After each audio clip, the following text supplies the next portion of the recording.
Obamacare. Welcome back, and joining us now is Mr. Christopher Merola. He owns, runs, operates, however you want to describe it, Red Momentum Strategies. His website is redmomentum.com. Chris is a political consultant to conservative members in both houses of Congress. Chris, how you doing? I'm doing well. How about you? I'm a little disappointed. Unfortunately, there's not enough fiscal conservatives up there because, as you know, yesterday the Senate passed the continuing resolution to fully fund the government through the end of this fiscal year. Just a few minutes ago, the House of Representatives did the same. So I'm sure any moment now or within hours, probably. Do you remember when Obama flew out from Hawaii, signed on January 2nd the tax increases, and then flew back to Hawaii?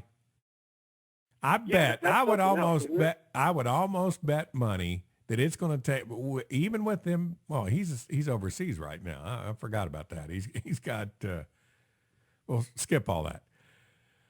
I think if we had more conservative members, we would not be seeing that legislation pass both houses. And when Obama comes back, he will sign it, and no cutting this year, that's for sure. Yeah, no, it's so sad. I mean, the farther we go over that cliff, the harder it will be to recover, and the worse our name, our reputation will be.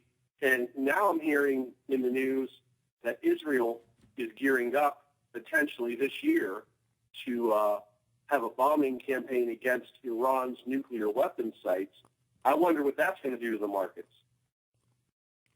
That is, I don't know. You know, this market right now has been rather resilient, even though it has been down today. Now, let's switch over and talk about one of your favorite topics, this move towards disarming the Republicans. And you've got a quote from a leading liberal representative that says that these efforts we've seen so far are only the beginning. What's the article? Who wrote it? And what is the angle of the article?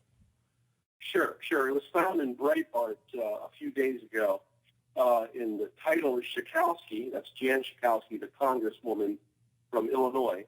The title is Schachowsky, Assault Weapons Ban Just the Beginning. And it was written by a guy named Joel Pollack. And basically what's happening here is this congresswoman was confronted by Jason Matera, but didn't recognize him. He admitted who he was by name, but didn't say he was working for a conservative organization. He simply said, "Hi, my name is Jason Matera. I have a question for you." At kind of a town hall type meeting. And of course, she had it stacked with only liberals who agreed with her. And she was open and honest. She said, "The assault weapons ban is just the beginning. We want to go after handguns as well." Well, and there's also a movement to go after ammunition. If they can't take the guns, they'll take the ammunition. Yeah, and that's actually what's been happening too. And we discussed this a little bit before. DHS, the Department of Homeland Security, is buying up a lot of weapons and ammunition and taking them off the market, off the private market. So, I mean, you got to wonder what's really going on here. If they can't get gun control passed, are they going to do an end run around the law and an end run around Congress and just try to use all these different departments to buy up ammunition and weapons? Chris, we've had a number of discussions on why the left wants to disarm us, but for those that may not have heard your opinion, would you mind going over that again? Well, sure. Well, first of all, and I've said this before in the past, I can't speak for the voters, the people who are registered Democrat. I don't believe that many of them are socialistic in nature, but I do believe the elected officials and the leaders of the Democrat Party are. And so it's part of their worldview. They believe government should be the beginning and end, the alpha and omega, if you will, of everything. And the government cannot be threatened by the public having weapons. They're supposed to have all the weapons. Well, that flies in the face of what the Founding Fathers said. The Founding Fathers said the greatest threat is a government that's run amok, a corrupt government that oppresses the people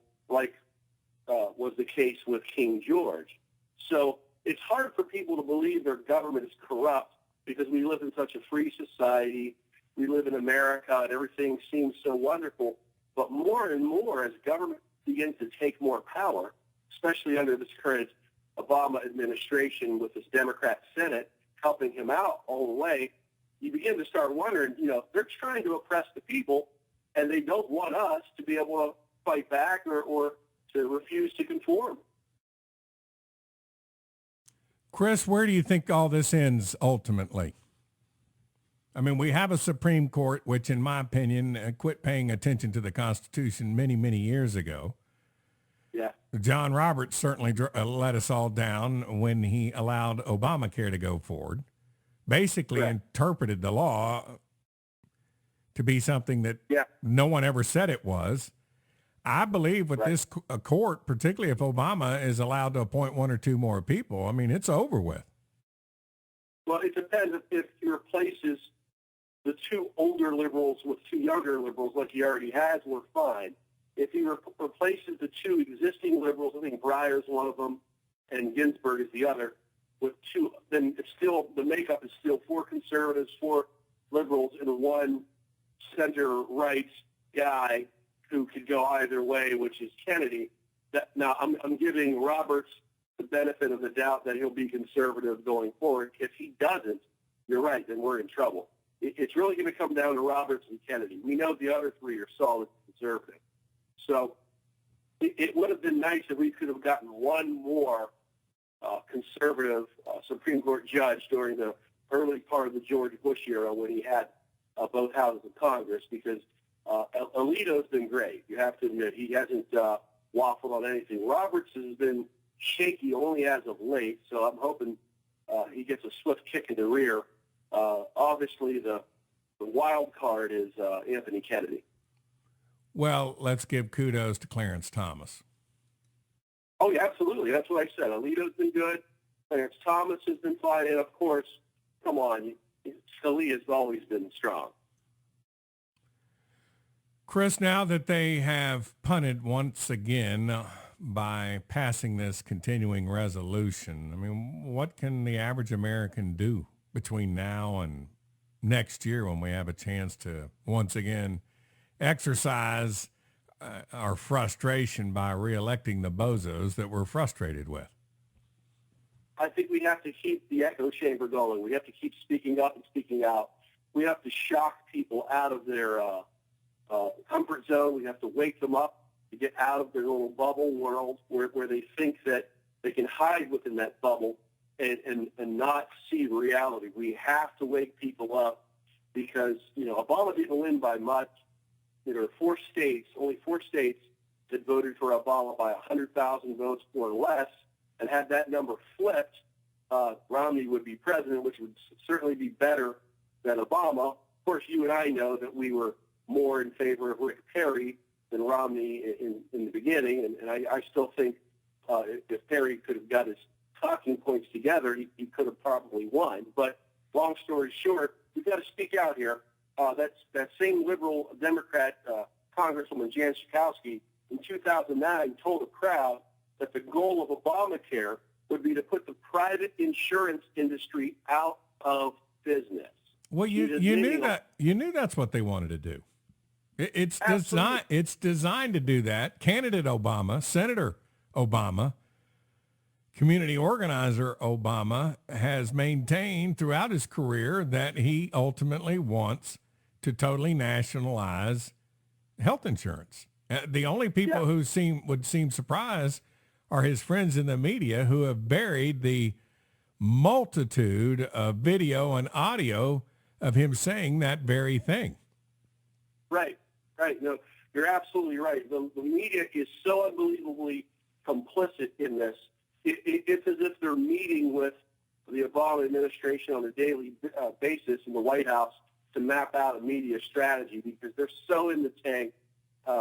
It's so overboard. It's so obvious.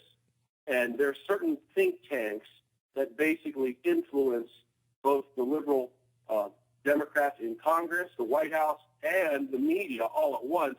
So it's not hard to figure out why they're always in step with one another. The media and the White House and the Democrats in Congress, they all take their marching orders from the same liberal think tanks. We're speaking with Mr. Christopher Merola. Chris has redmomentum.com. The name of the business is redmomentumstrategies.com. Chris, it is always a pleasure. Hey, thanks so much, Alan. Thank you. This is Alan Butler, Butler on Business, and we'll be back for our final segment of today's show on the other side of the break. Thank you for listening, and we'll see you shortly.